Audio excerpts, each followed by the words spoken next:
Hello, and welcome to NaVOBA's Marching Forward Mondays podcast. I'm your host, Frank Vitale. The National Veteran-Owned Business Association, NaVOBA, is an independent 501c3 nonprofit organization governed and led by corporate America. NaVOBA's mission is to create corporate contracting opportunities for America's veterans and service-disabled veteran business enterprises through certification, advocacy, outreach, recognition, and education.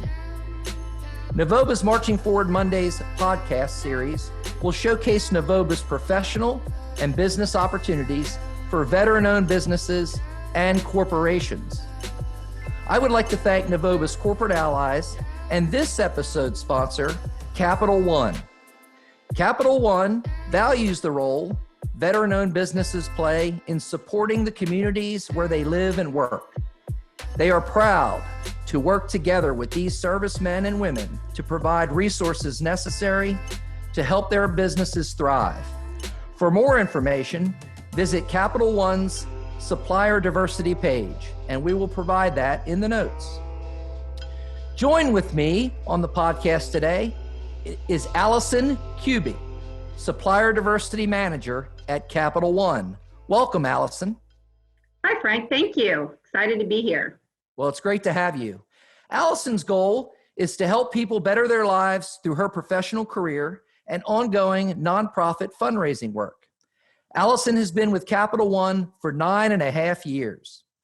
And the first 7.5 years she spent as supplier manager, and the past 2 years full-time in supplier diversity. Allison, tell us a little bit about yourself, and we certainly want to learn more about Capital One. Sure, Frank. Thank you so much. And on behalf of Capital One, I just want to thank NaVOBA again for inviting us to your podcast series. We really do consider it a privilege to work with suppliers who have served our great nation as service members. I myself grew up the daughter of a career military pilot, and that's really where my love of service to others came in to my life, and just seeing my dad and my mom both working so hard to serve our country and others in the communities just really gave me that sense of pride. But at Capital One, like you mentioned, Frank, we do have a long-standing commitment to the veteran community, not only in hiring veterans, reservists, and military spouses, but we also have a business resource group with over 4,500 military associates that are able to work together to better our community. You know, and over a quarter century ago, we were founded on the idea that we can use data, technology, and scientific testing to bring the right product to the right person at the right time and at the right price. And since our founding, we have been committed to serving those financial needs across the full spectrum of customers who are getting started with their credit journey or trying to move up. And our millions of customers include people at every point in their financial journey. And with that, our diverse product portfolio enables us to meet the needs of each of them. And investing in our supplier diversity helps us better serve those customers and support local communities. Businesses will work alongside our associates and provide unique skills that enhance our workforce, add to creativity and innovation, and increase efficacy and efficiency. We actively ensure that diverse-owned businesses have access to our opportunities, as your folks know, because I reach out to them frequently, and other various supplier development programs intended to provide different types of tangible skills training. So from mentoring to technical education, our goal is to, really ensure that veteran-owned businesses, like those certified by NaVOBA, can compete for our business as well as business at other Fortune 500 companies. What really motivates us every day, Frank, is that we have both the opportunity and the responsibility to help our associates, customers, and communities succeed. We want to save them time, money, and to inspire a sense of optimism about the future every day. So we're really excited to be here and excited to share a little bit more about how to do business with Capital One.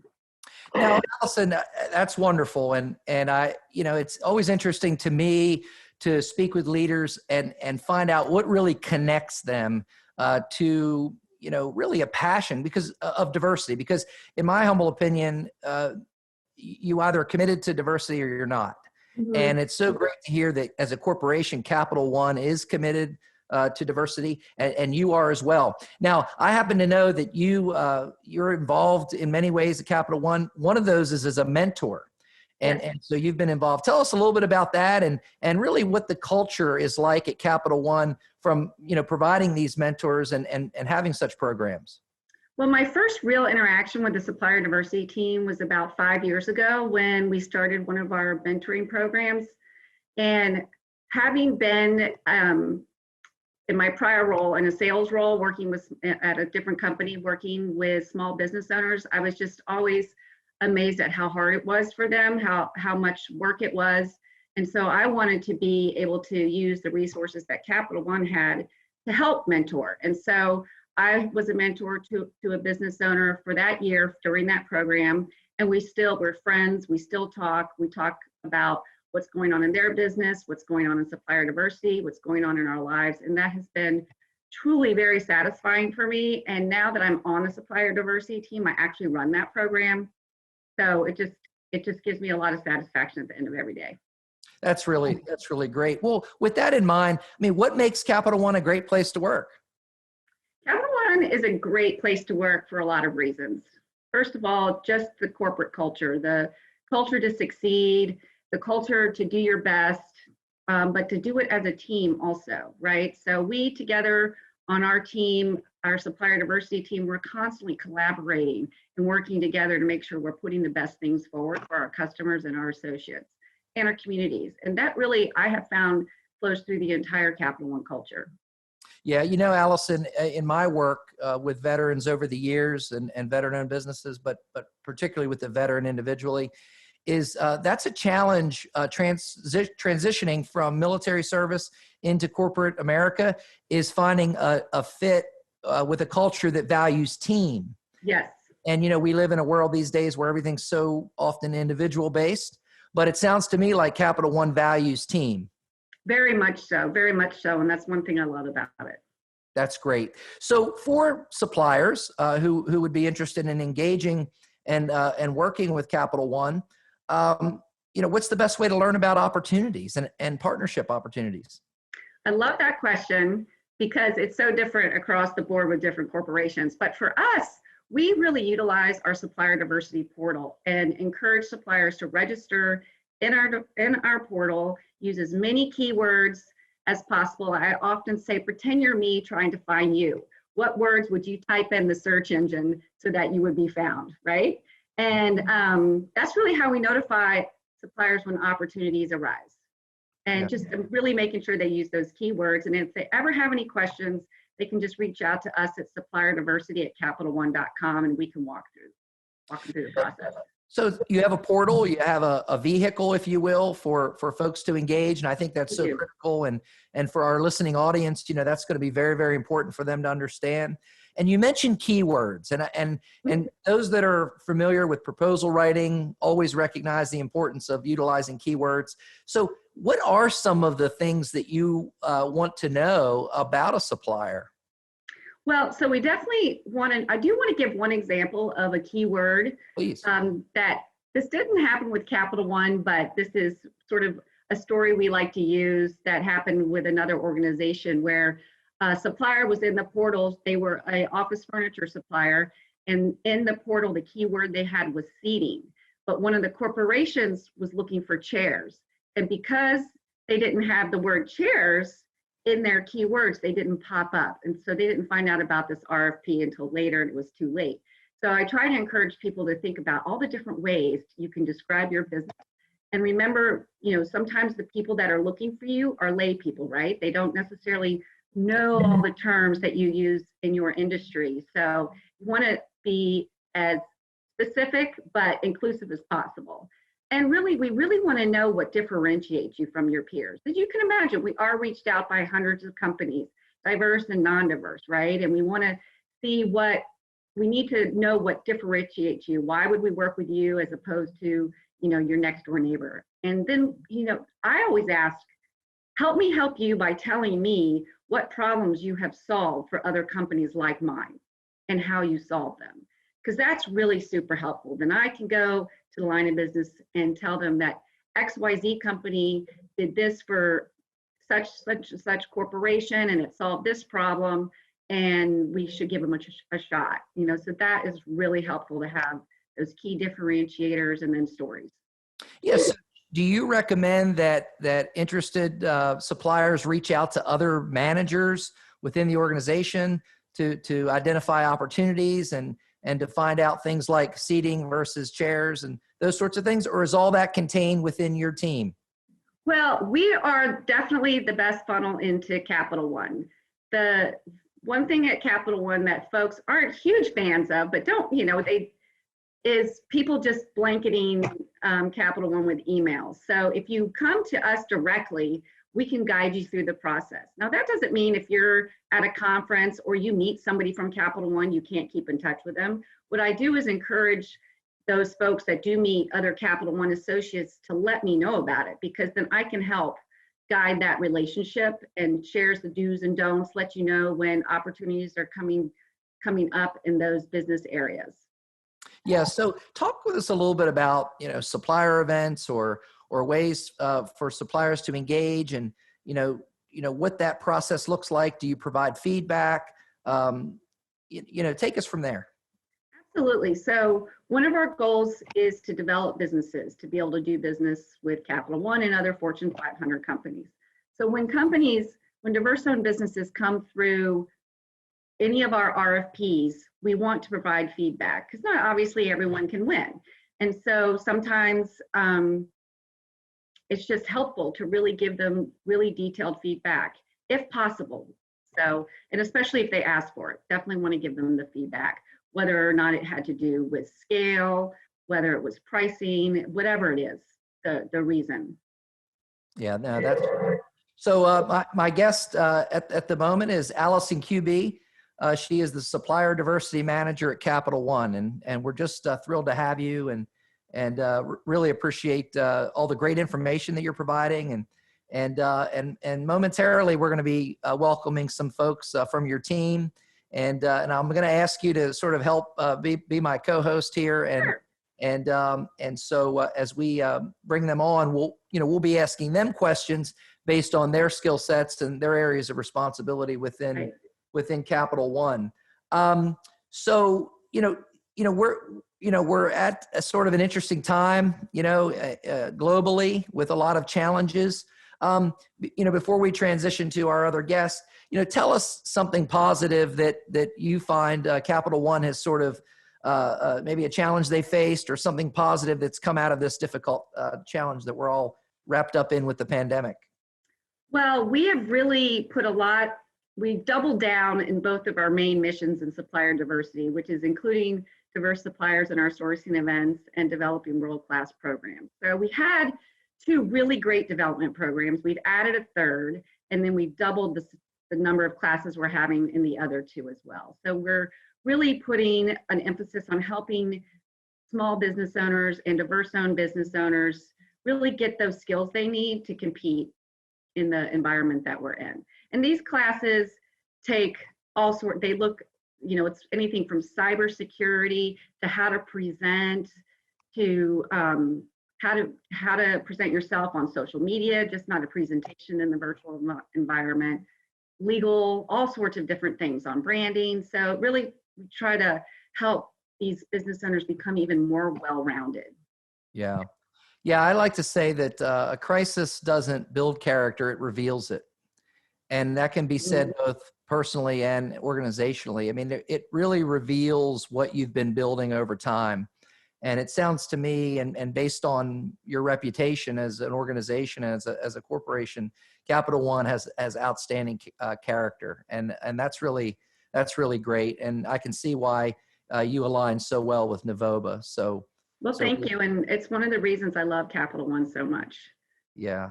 No, that's really great. And I think that's awesome. So thank you for sharing that with us. We've got some folks joining us. So we're excited to have a few other guests as they patch in. One of the things that we know is that, we have to work through every challenge as a team. And so when we've got, when we're dealing with vendors, when we're dealing with partners in any way, everyone's unique. And so you have assembled, and your company has assembled a really strong team. Allison, give us sort of a 30 to 60 second, overview of the team, and then I'll go through and start introducing the rest of the crew. Sure. So we have brought in Paul Farley and Joey Lima. Both are veterans, which is fantastic. And Joey's actually one of our BRG leads for our Salute Network. And they both will be, sharing their experience in the sourcing and supplier management world. And then we've also brought in Marcia Wilson, who's one of our fabulous suppliers, just to talk about her journey in working with Capital One and just as a diverse-owned business in general. So if you want to go ahead and introduce them, that'd be great. Excited to have everybody. Thank you, Allison. Appreciate that. All right. Well, welcome aboard. And so first, I'm going to introduce Joey. So Joey, give us a wave, and it's good to have you on board. Joey Lima is a sourcing manager supporting the purchasing activities for Capital One. He facilitates bidding events such as requests for proposals or RFPs, as we've previously mentioned. And Joey's a Marine Corps veteran, having served honorably in the selected Marine Corps Reserves for 6 years, including a deployment to Iraq. So we are happy to have you, Joey. Tell us a little bit more about yourself. Hey, Frank, thanks for having me. Nice to be on with you all. So aside from what you just covered, I'm also the chapter lead for our military business resource group here in Plano. So Paul and I are down in our Plano campus. And I believe Allison mentioned previously that we have 4,500 veterans, military spouses, and allies in our business resource group, all supporting our veterans and veteran community, our military spouses, and the community in all of our locations. But I head up our local chapter here in Plano, which has just been a really great opportunity to help support our veteran-owned businesses in our local community. Yeah, tell us about the BRG, the Salute program, maybe a little bit about that. Yeah, so we have a handful of BRGs within Capital One that represent our diverse associate workforce, and one of them is our Salute BRG that focuses on veterans, active duty military reservists, and our military spouses. What we like to do is we try to support our own associates with engaging events. We have the Marine Corps birthday coming up, so we may do something there where we're recognizing the Marines and following that tradition. We also support a lot of nonprofits in our individual local communities. And so we partner quite a bit with a few different nonprofits here in the Dallas-Fort Worth area. And really, we're just empowering our own associates to go out and do great things for our vets. Yeah, that's outstanding. And what a great culture. Allison and I spoke earlier about culture, and Capital One really just seems to me to be at the top of the list. I mean, you all you're philanthropic, you're generous to your communities, but really at the end of the day, what gets rewarded gets repeated, and you're rewarding, your team members, you're rewarding suppliers, you're rewarding your community for doing good work. So we really appreciate that. Next, I'd like to introduce Paul Farley. Hi, Paul. Hey there, Frank. Thanks for having me. Yeah, you bet. Welcome aboard. So Paul is a third-party manager supporting Capital One's auto finance line of business, focused on technology initiatives. Outside of managing the day-to-day operations of several technology third parties, Paul is also an Army veteran. Hoorah! Right, Paul? So glad to have you. I'm an Army veteran myself, so definitely appreciate all of you. But you and I maybe have shared some foxholes together at some point. He served 6 years with the Army in the intelligence community, including 2 years deployed to Afghanistan. So Joey, Paul, thank you so much for your service. We really appreciate it. Paul has been a steadfast supporter of NaVOBA over the last couple of years, and has volunteered numerous times on behalf of Capital One. So I know NaVOBA really appreciates you as well, Paul. So tell us a little bit about yourself. Well, you mentioned what gets rewarded gets repeated. I've got a little bit of a unique story in terms of how I came to Capital One. We kind of mentioned the transition from military service to finding a space that, you know, focuses on team and focuses on those same core values. It was a struggle for me leaving the military service. I ended up finding a job at a Capital One bank branch where I was, you know, cashing checks. I was working the teller stand. I was doing all those good things. And I had this wonderful opportunity where my current leader today actually had come in and found me, and she wouldn't leave until she got my resume. So she found something within me and decided to highlight that and double down on me and invest in me as a human being, which has brought me through this wonderful 4-year journey of learning supplier management, learning supplier diversity, and being able to be a part of all this and really develop my skills and add to the team that's already doing such great work. That's phenomenal. I mean, again, that just speaks to Capital One's ability to identify, you know, quality candidates, to be able to identify folks that have potential. And you know, you're all in that category. I mean, you're all hypo, you know, I can tell, high energy. So I think it's just, you know, again, another testament to how strong of a organization and company that you work for. So, well, welcome, Paul. We're so happy to have you, and you know, we're going to definitely lean back and talk with you some more, both of you, you and Joey as well.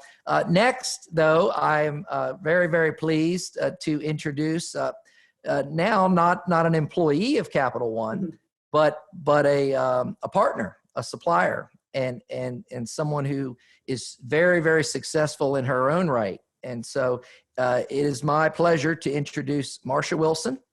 Hi, Marcia. Thank you. Great to be here. Thank you. And thank you to Capital One for asking me to join you guys today. I have great things to say about working with you, and I'm looking forward to today.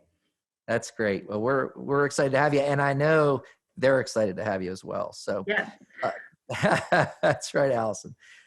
So Marcia, a little bit about you. You're the CEO and co-founder of ScaleSec. It's a service-disabled veteran-owned small business, and Security First Cloud Consulting, advising clients about cloud compliance and security engineering. Your career has afforded you a lot of great opportunities to support clients in the Department of Defense, the energy sector, healthcare, and many other spaces. So tell us a little bit about yourself. Some of us may not even know what those acronyms mean, but please share with us. Thank you. Thank you. Well, I was in the Army back in the early 90s, and when I transitioned out in 95 or so, I went into consulting because frankly, that was the easiest place to throw my TSSCI over my shoulder and go out into the workforce. But I've always been attracted to helping people find solutions and working through professional consulting. I started in the defense industrial base, working information assurance, information defense. And that slowly just transitioned me toward information security, which of course turns eventually into DevSecOps. And as a person that's always looking for the answers that are available for the future direction that our companies and our nation wants to go, continued focusing on cloud security. So for the last year or so, working with Capital One in the cloud security space and helping them make sure that they're good to go. It's a pleasure, it's a pride, and I'm really pleased to be here today. Yeah, so Marcia, you have a lot of certifications. I had the privilege of reading up on you a little bit, and those, you know, those certifications and the skill sets and the education that come with those means a lot to Capital One. Clearly, tell us a little bit about those certifications and the background and how it has connection with your clients. Sure. Thank you for asking. Our approach here at ScaleSec is to help people find a way to personally brand, and as they increase their own acumen in the cloud security space, they are rising, all boats rise with the tide. And we understand the differentiator that says, look, we have the capability, we have the understanding, we can help you, but we bring additional external third-party validation to that capability. Just because you have the certification does not make you qualified. But when you're qualified, that allows the supplier diversity folks to say, you're clearly putting in the extra effort to show that above and beyond, you're bringing that value in addition to your capabilities. So it's a very valuable marketing tool for us. But I also believe, because of the position that I'm in here at the company, that because all we are is wetware, all we are is brains. And if I don't invest in those brains, no different than I oil my machinery and make sure everything else is taken care of in a product type kind of company, my investment is in my people. And even though they're able to walk away with their brains, hopefully someday, they can take all that smartness with them, but they're going to be able to use that, and they understand the value that I'm placing on them being a part of our company. Yeah, no doubt. And you're much more than brains. I mean, so I understand your partner is your spouse. Is that right? That's right. That's right. And you're with your family out. Tell us you're in San Diego. We're all going to be jealous. Yes, it's a little overcast day. You should feel sorry for me. I think it's only going to be 72 or 3. Yeah. No sympathy out of me. In about 30 days, the East Coast is going to be bombarded with some pretty severe weather. But now we're so happy to have you. And Thank you. Allison, I want to just sort of go back to you for a minute. Information is, and feel free to chime in, Paul and Joey, but information and security is so important these days with, we hear every day about hacking and all of the challenges that, we see literally on our smartphones and devices, so engaging someone like Marcia is so critical in her company and having their skill sets. Wouldn't you agree with that? Absolutely, very critical. And, it's one thing that is very important to Capital One. And one of those things that we try to coach business owners on is the need for that type of security and knowledge. Yeah. So for our listening audience today, we are pleased to have Capital One on NaVOBA's Marching Forward Mondays podcast. And, we certainly thank NaVOBA and their corporate allies, and Capital One is graciously this episode's sponsor. Capital One values the role that veteran-owned businesses play in supporting the communities where they live and work, and we're proud, and they're very proud to work together with servicemen and women to provide resources necessary to help their businesses thrive. And so if you're interested in more information, please visit Capital One's Supplier Diversity, and we'll be listing the link to that website on our show notes. So very happy to have you all again.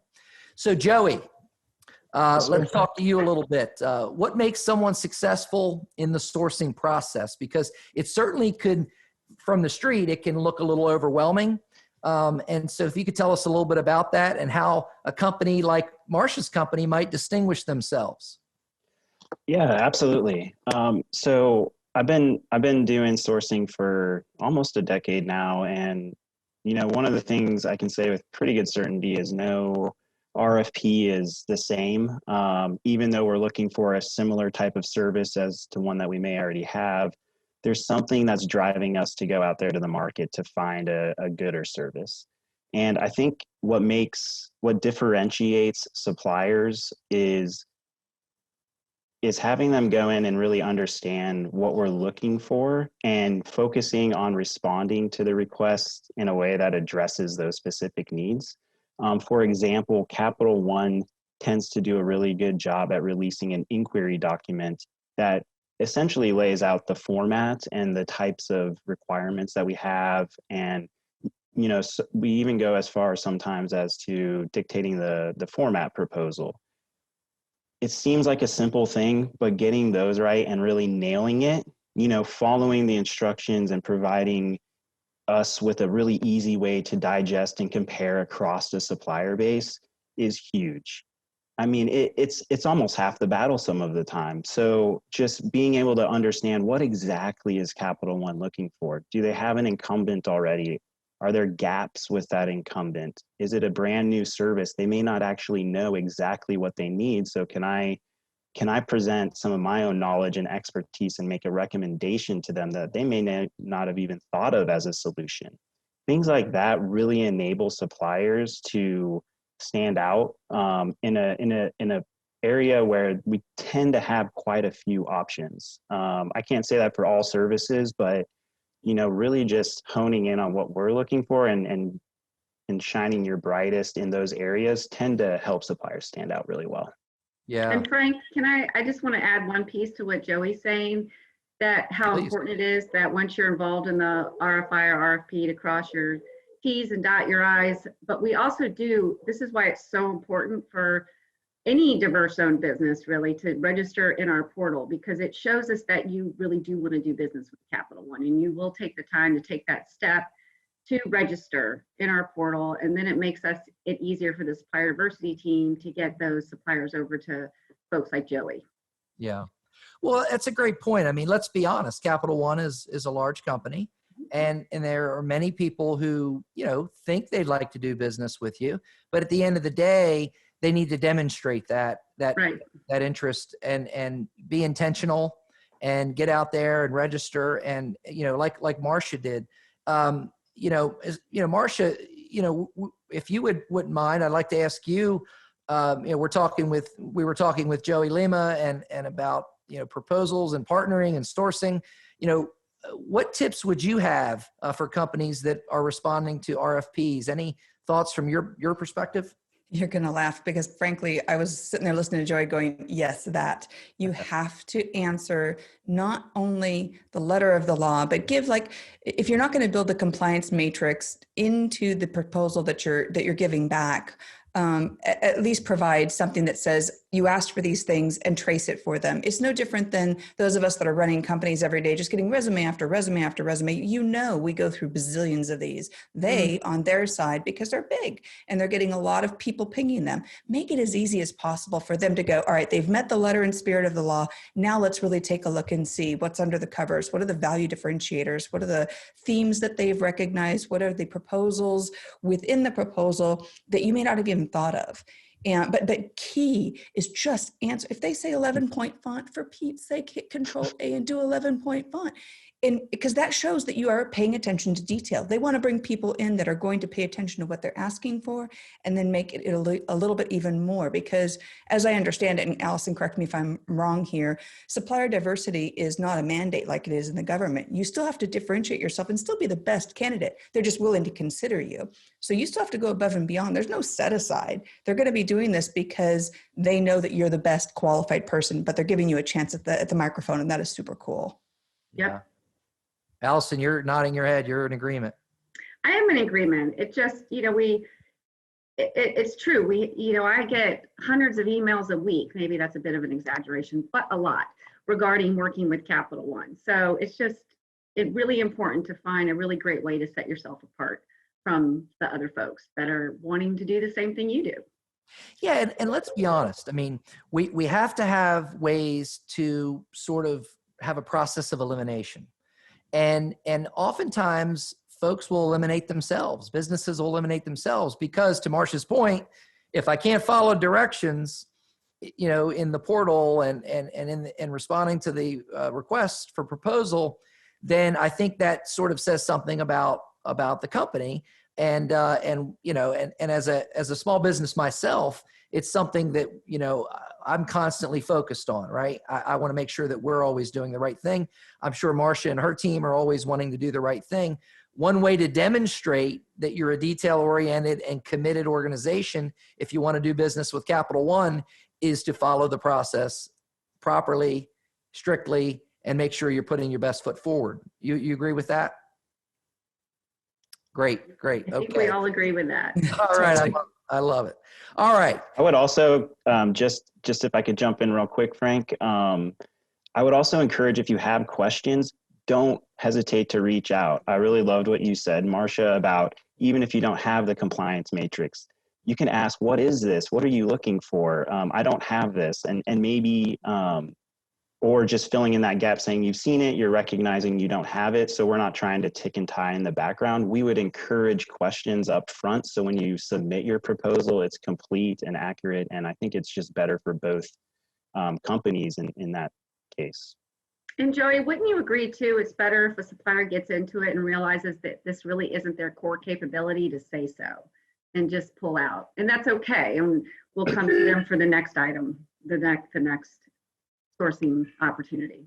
Absolutely. And it's also an opportunity for either myself as a sourcing manager or Allison with the supplier diversity team to say, okay, we may have had a little bit of a gap here. So what exactly do you do well? Mm-hmm. So then we can change the keywords maybe a little bit. We can identify other opportunities where there may be a better fit. We're always, in the sourcing world, we're always looking for that next opportunity as well. It makes our jobs easier if I go, oh, Marcia was great. Her company was awesome.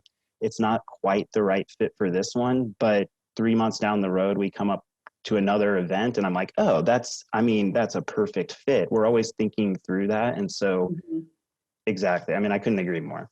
And I can tell you, and I think Marcia will back me up on this, and, but particularly as, for me anyway, as a small business, proposals are expensive. I mean, and you're going to put a lot of work and time and invest resources into developing a proposal or responding or to a request or registering with the portal. If we're going to do it, we want to be effective and efficient. And so, finding out what the requirements are, can we meet those requirements? Having that compliance matrix, is so critical. It could actually save the business time and money. Mm-hmm. Marcia, what are your thoughts? Absolutely. That's absolutely the truth. And frankly, this is the only initial hurdle.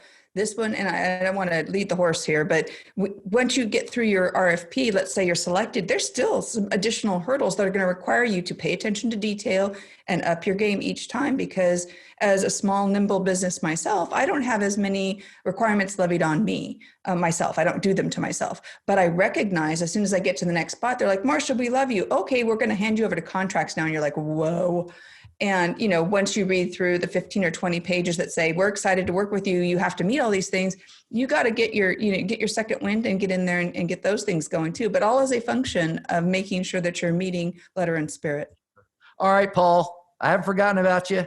Let's talk to you a little bit. So Paul, I've cleared these hurdles, right? That Marcia just spoke about. I've cleared them. I've driven the stake in the ground. Now I'm ready to do business. What are the requirements? What requirements should a onboarded supplier, expect if, to continue to be successful with Capital One? Absolutely. No, you're in my head. If we weren't going to talk about it, I was going to make sure we did. So essentially, like Marcia had mentioned, it is the first hurdle. It's the sourcing piece of all this whole process is a very good measure of a company's character, their transparency, their flexibility, their ability to understand that Capital One is a highly regulated company. And we have a lot of people to answer to. We have a lot of rules that we have to follow. And that's not, self-inflicted. That is us answering to other people. And that comes through 99% of the time in the contracting space. Be prepared. A lot of the folks that I work with are tech suppliers. Over the years, I've onboarded and worked with many small technology suppliers, diagramming software suppliers, you name it, all these different types of companies. And if a company is willing to listen and be flexible, it provides Capital One and somebody like me in my position the opportunity to go in and educate, to help. It's not uncommon for us to spend the money, to spend the resources, to fly myself out and go spend a week with a supplier and sit down with them in a room for a whole week and walk through information assurance guidelines and what that really means. Cybersecurity, what do we really need? What does that require? What does that look like? And it's a whole piece of whether or not you're willing to educate yourself and go through that process and kind of keep your cup empty. Yeah. No, I think that's great. I mean, so Marcia, what are your thoughts about that? I mean, you now do business with Capital One. What do you do to make sure that you keep a great relationship and it's your reputation on the line? Sure. Just a little bit off of what Paul was just saying, it's standing things up requires tenacity and repeatability and asking questions and going, wait, do you click that button or this button? Oh, now I understand. Okay. And there's different interfaces you're going to have to get used to. But once those are on board, two things, they're fairly autonomous, which is awesome. Once they're established, they're in good positions. They have great tech support in the things that they're using to work with me to help them together.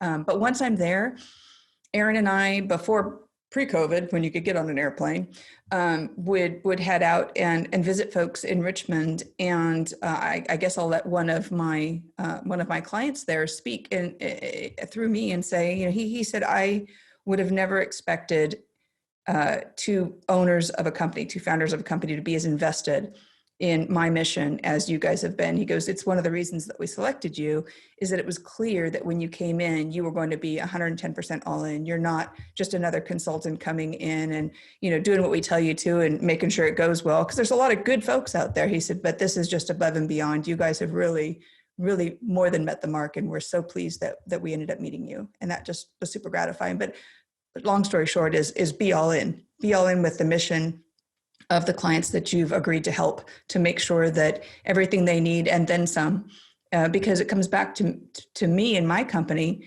I'm already established now. I know I can work with the loving behemoth. It's a good word, really, with the behemoth like Capital One, because I've established myself. I know I can do it. I know I'm providing good value. That allows me as a business to say, I've helped a really awesome fintech company. I can help you with the same thing. And I've set the foundation for it through this experience. Yeah. So, Paul, talk a little bit about expectations once someone's onboarded, and how does that work? Sure thing. So once you're onboarded and you've made it through all the contracting rigmarole and you've managed to meet all of the requirements necessary, you come into this space where we maintain a relationship, and it really is a relationship.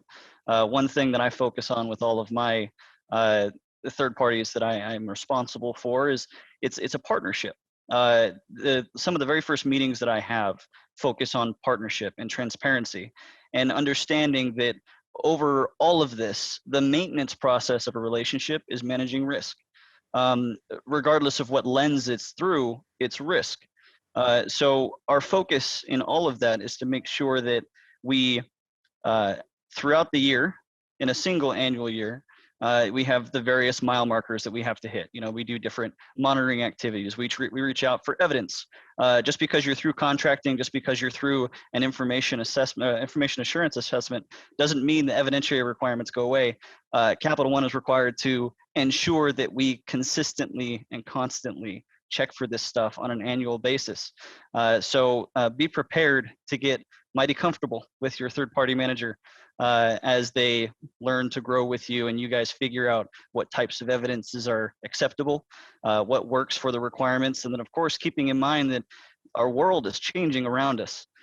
The requirements change year over year. The government comes down and they have different levels of scrutiny that they're going to put on us. What worked last year may not work for this year. So that's where it kind of goes back to that flexibility and what kind of character and grit does your team have to kind of stick it out and really build the partnership to work with somebody like Capital One? Yeah, no, that's a great point. And I want to sort of piggyback on that and go back to you, Allison.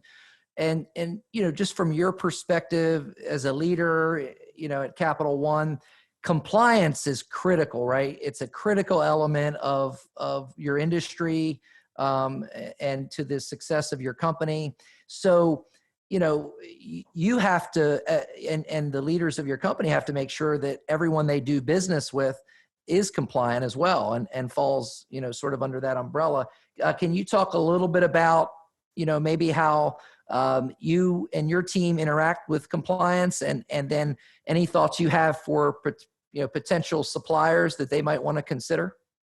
Absolutely. Thank you. And I'll just really echo what Paul said. And the fact that I was a supplier manager for 7.5 years before coming over to Supplier Diversity, and I'm still so tied in with them. We do sit in the supplier management team under that umbrella and are involved in the various activities and keep up to date with what they're doing and what the requirements are.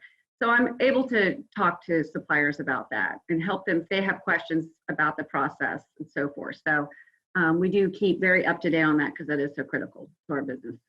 Yeah, no doubt. So, so Joey, from your perspective, when suppliers are, going through the process, how about compliance? I mean, is that part of the normally part of the RFP? Yeah, we tend to do some vetting of compliance up front, depending on what the goods and services are and how much scrutiny we need to have in that space. And that's just another thing, similar to what Marcia mentioned previously, try to tie the boxes together and do what's asked for in the compliance requirement, or ask questions if you have them. If something doesn't sound right, we'll be the first to admit we may word a compliance question a little differently than maybe some others in the industry have. So it doesn't hurt to ask for clarification, because we do some of that compliance vetting up front in our process. Yeah. Well, in the federal world, federal contracting world, we often talk about teaming to win. So, Joey, I want to ask you a little bit about the idea of maybe a small business partnering with a larger business to be able to engage Capital One. Is that possible? Any thoughts or advice on that? Yeah, I think depending on the service or good, there's definitely situations where firms are more likely to find success by being a subcontractor or a tier 2 supplier supporting a broader project or initiative that Capital One has. I can't think of any specifics off the top of my head, but the construction space where you typically have a general contractor and they may sub out a lot of specialty work in order to get a construction project complete. Those are oftentimes really good opportunities for a smaller supplier to dig around a little bit, maybe ask our supplier diversity team if there's any opportunities where our supplier diversity team has that insight into larger projects coming up. So they may be able to make an introduction there or something to that effect. So there's definitely opportunities. It just is really dependent case by case basis. Yeah, no, that's great. I appreciate that. So Marcia, based on your experience with going through the bidding process, what sort of helpful resources were out there when engaging Capital One that you could share with us?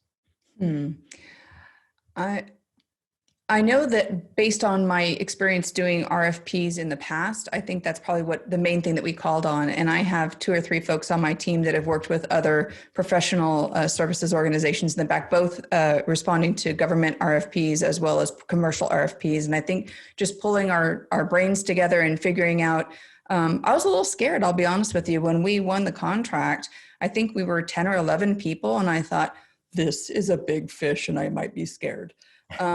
So I was tentative, but I knew that what we had, they needed. And so I thought, if we manage to make it through all the wickets, we're gonna find a way to make this work. And we did. We were able to bring in 2 or 3 more new folks and backfill some of the other places where we had more established relationships so that I could bring my absolute best to the folks at the Capital One engagement. And it's been really awesome there. So in navigating the process, working with within the portal, working, with Allison's team, what are some positives that you sort of remember or continue to experience? I have 2 or 3 people that are absolutely go-to for me when I have questions about some of the machinations of ensuring that I'm putting the hours in the right place, that I'm putting the RFPs through the right place. And I cannot tell you, I've never worked with a company where honestly, everybody I pick up the phone and talk to is friendly and helpful. There's always a cantankerous person hiding somewhere, and I've not found that person yet. I'm sure they're there. I'm probably Allison, maybe Paul knows. But I've not run into them. They're helpful. They answer quickly and promptly. They don't treat me like a vendor. And a lot of places out there go, you're a vendor. And I go, no, I'm your partner. I'm the person that's going to help you succeed, or why would you be paying me, right? And so honestly, that's the best part about working with them. That is, every single instance they're there, they're helpful, like Joey says. Everyone wants to see you be successful, or they wouldn't be investing their time and their money and their energy toward you. Yeah, I have a feeling that if that cantankerous person's out there, Allison's not going to keep them around very long. So I just a gut feeling. But so Paul, I want to come back to you. So relationships are critical, right? I mean, it's so imperative to have and establish, quality relationships. I sort of always feel like, the day I get a relationship with a client is the first day I could be losing that relationship if I don't establish positive, relationships that give feedback, give and take, and so forth. Tell us a little bit about sort of opportunities and expectations from you, from your perspective on what that successful partner can do to sort of, make sure that they're staying on the right side of Allison. Absolutely. So when you're with someone like me in my position as a third-party manager, and you've got that partner, they are your go-to. So my recommendations at that point are, double down, partner with them. Me personally, I meet with my third parties at least once every 2 weeks, and that's just to check in. We may not have anything actively going, or we do, and we need to talk about it. These scheduled pull-ups are extremely helpful for making sure that you stay connected. The last thing you want to have happen is, your supplier manager is out in the wind for 6 months, and then all of a sudden he needs something from you and your relationship is stale. He's not sure if he can reach out. There's all these things that kind of come into play. And if you take the time to really enforce the transparency, enforce your willingness to be there for the issues, the small things. Hey, I need this little piece of evidence and I know it's a hassle. Come back with it. Come back and say, oh no, it's no worries. Let me get it for you. How you handle those last minute requests, audit requests, for goodness sakes. There's times where I'm like, supplier number one, we're done for the month. I've got nothing else for you. Thank you so much. And then 2 days later, I have to reach back out and get 3 more documents because some kind of request came through. Your flexibility as a partner to Capital One in those instances really speaks to what you can bring to the table as a company. And it gives someone like me in my position that warm and fuzzy that I can rely on these folks. These guys are on our team. They're here to make both of us successful. And I don't have to worry that things are being dropped on their end. So there's a level of trust built there. Yeah.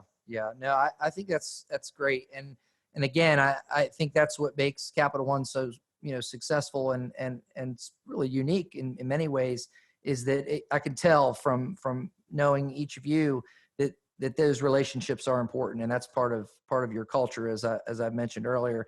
So Allison, I'm going to sort of put you on notice as my co-host. I want you to have a question here for Marcia. So I'm going to give you a few minutes to think about that. And I'm going to go back to Joey for a minute. Joey, so, there's Marcia, successful. She's successfully engaged and a part of a partner with Capital One, but not everyone's successful, right? So not everyone gets to make gets to cross over the bridge and be that partner. What is your message to a company, a supplier that maybe doesn't get selected the first time, or maybe doesn't quite answer the questions the way they should be answered? And, do they just give up and walk away and never think about doing business with Capital One again? Or should they, is there a way to sort of, learn their lesson and come back and try again? Yeah, absolutely. Don't get discouraged if you don't win a bid. A lot of things come into play when we're talking about winning a bid. There are tons of variables to consider beyond just, the good or service that we need. There's timing, there's a lot of other things at play. So it may not, sometimes we don't even make an award decision if a good or service isn't actually required. And so it's important not to get discouraged and really embrace feedback. I think one of the beautiful things about Capital One supplier diversity team is, we have a sourcing process where we like to provide feedback. We'll provide some things that maybe a company could do a little bit differently to find more success. But Allison and her team's another resource where you can reach out and dig even deeper and ask for more feedback. And she does a really fantastic job at either providing direct feedback or coming back to Paul or myself or others at Capital One and saying, I need more feedback for them. I need, tell me what they could do better or where there were gaps, and, help us help them. And so a lot of times, once that type of feedback's incorporated, timing works out, you can find success even if you don't win a bid the first time, the second time. We have plenty of cases where that happens. Absolutely. Sure. Allison, I'm going to kick it over to you. So for my question for Marcia, so Yes. my question for Marcia would be, because there's so much value in being certified as a certified diverse-owned business like NaVOBA. So could you talk about what you think is the biggest benefit of being a diverse supplier, maybe the biggest obstacle you see? That's a great question. There we go. It's always important to unmute. I agree. It honestly goes back to the same thing that we talked about with regard to getting your individual certified. It is a big hurdle to go through the, where did I put that document? And is this the right version? And did you send it as a PDF? There's a lot of listening to RFPs, very similar to when you're becoming certified as a business as well. The biggest benefit, frankly, is the ability to say you get to meet some of your diversity goals.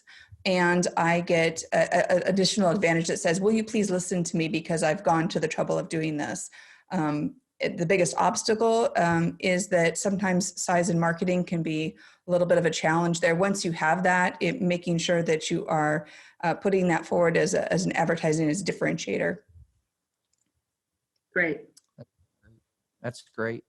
Well, unfortunately, our time is starting to narrow, and we could go on for much longer, of course, but I know everyone has so much on their plate right now. So, as we do wind down, I'm going to kind of go around, and I'd like to ask you to give us some final thoughts, and particularly based on your perspective. So Joey, why don't you give us your final thoughts on what you do, and maybe a final piece of advice for anyone wanting to do business with Capital One?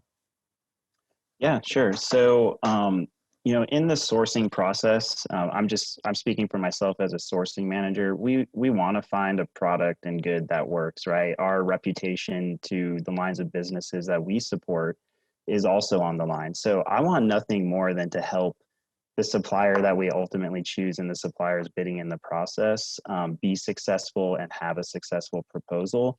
So I'd just really like to reiterate that there's tons of avenues for feedback, either before, during, or after the RFP, that you should really leverage when you're provided these type of opportunities to engage with Capital One.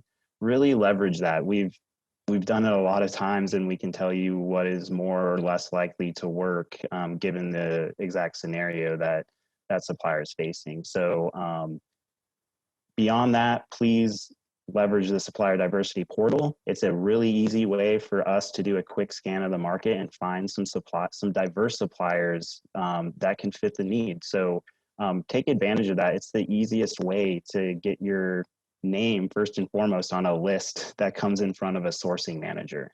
So please make sure to do that. And thanks for having me.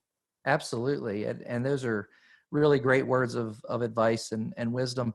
Paul, so, from your perspective, you're working with third parties. I mean, you're there, you're involved. What are your thoughts and best advice?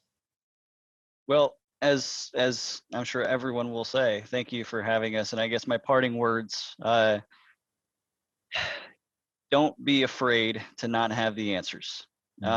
Capital One constantly invests not in only their people, but in their partners, in their friends, in their corporate partners, in the community, and anywhere that they can, they will, especially if the value is there. So if you make it to that point, you've gone through the sourcing event, you've been able to limp through, that first couple technology requirements, or the other restraints that are involved, and then you go through, let's say, like an IA assessment, and you realize that you've got all these findings, and you're not sure how you're going to do it. Don't panic. Capital One's here to help. We are more than prepared and ready to uplift our partners so that they're able to accomplish their mission while also accelerating us towards ours. That's great. That's great. Thank you so much, Paul and Joey. We really appreciate your input and it's really sage advice. Marcia, before I ask you to, give some final thoughts from your perspective, I have another question for you. You've been successful with Capital One. That's partly why you were invited here today.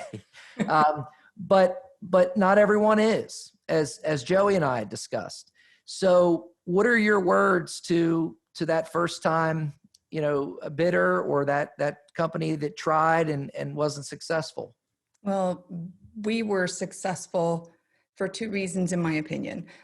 We were constantly self-critical to figure out what is our value in addition to what is our cost, in addition to what is our differentiator. And I would share that advice with any of the veteran-owned businesses out there. It's not just enough to say, I'm a veteran, there should be a set aside for me, or I can provide this particular thing as well. You don't want to be as well. They've already established relationships with as well. You want to find a way to be better, different, or more value oriented, even if you can't come in as the lowest cost, because people always worry that that's the biggest issue, and it's not. It's the best value that is there.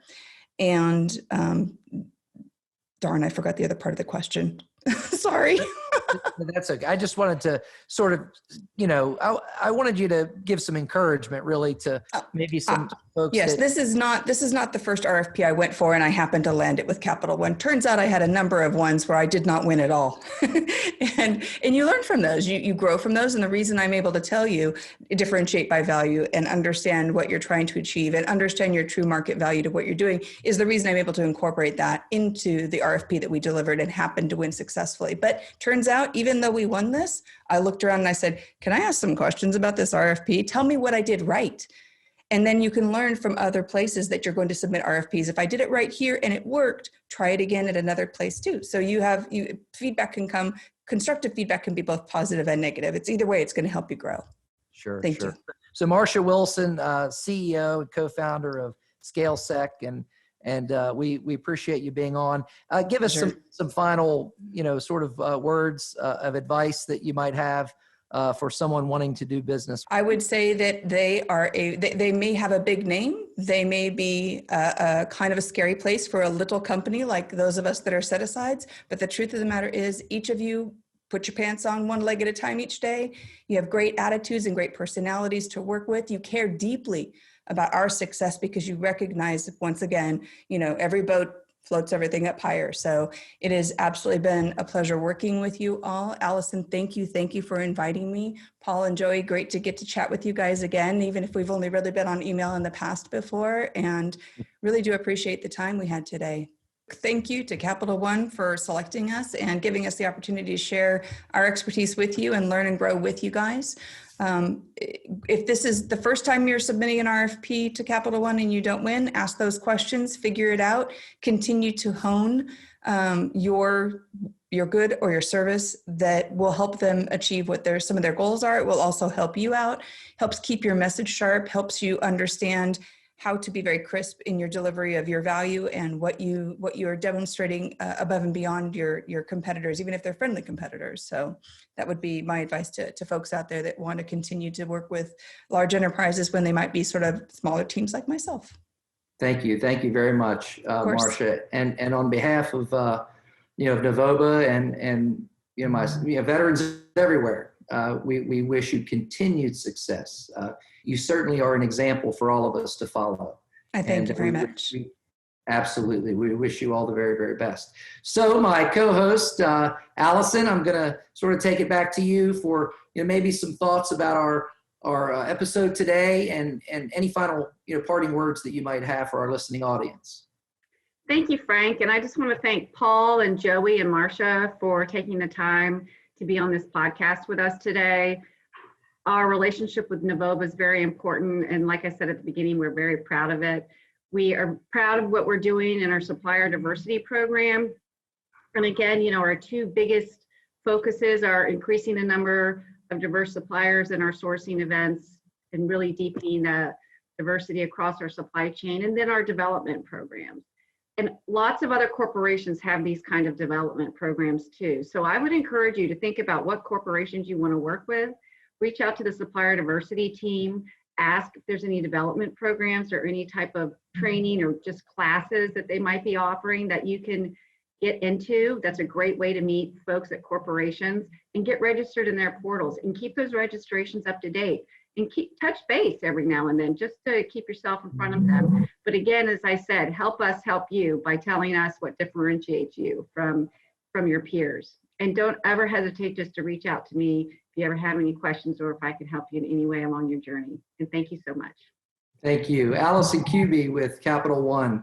We really appreciate each and every one of you. And I, as a certified veteran business enterprise, company owner myself, I just want to say thank you to Capital One for your commitment to supplier diversity.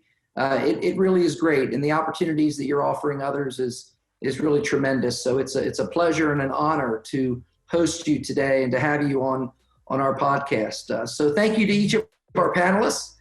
We've had a great time. Marcia, Joey, Paul, Allison, you all have been really great. But that's all the time we have for today's Marching Forward Mondays podcast. I'd like to thank NaVOBA's Corporate Allies and this episode's sponsor, as I said, Capital One.